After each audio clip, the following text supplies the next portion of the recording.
Case 1, deed is absent. Case 2, if deed is present but there is no provision. Case 3, if deed is present and there is a provision of interest on capital.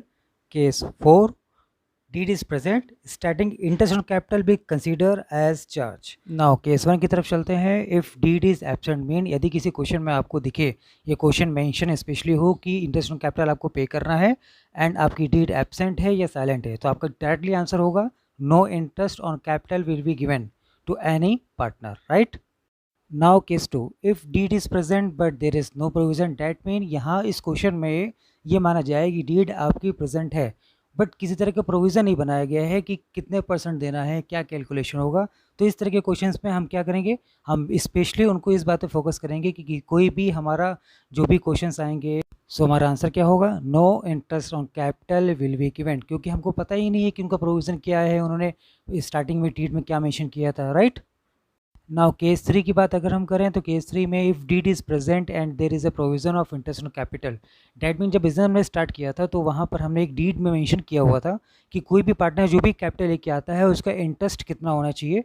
तो उस interest rate of interest के according हम partners को, हर एक partners को अपना interest पे करेंगे और वो अपने सॉल्यूशन में, अपने केस में इसको शो करेंगे.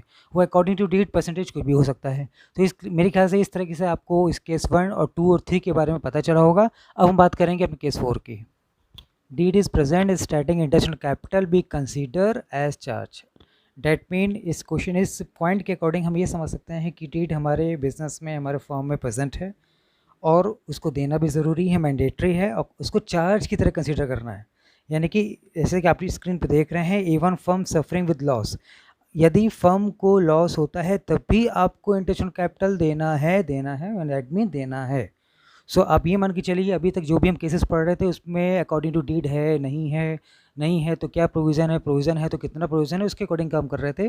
बट लास्ट पॉइंट और लास्ट की जो 2 पॉइंट आप देख रहे हैं, केस 3 और केस 4, ये हमारे लिए बहुत ज़रूरी पॉइंट है. इस पॉइंट पे आप 4th पॉइंट पे ज़्यादा फोकस करना है कि सपोज दैट आपका इंटरेस्ट ऑन कैपिटल देना है 14,000 ये देना है और आपका जो प्रॉफिट आपके पास कंसीडर किया गया है वो आया 10,000, डैट मीन ये जो 4,000 का लॉस आपको सफ़र कर रहा है तो बिजनेस सफ़र करे, बिकॉज क्वेश्चन में लिखा हुआ है कंसीडर एज चार्ज.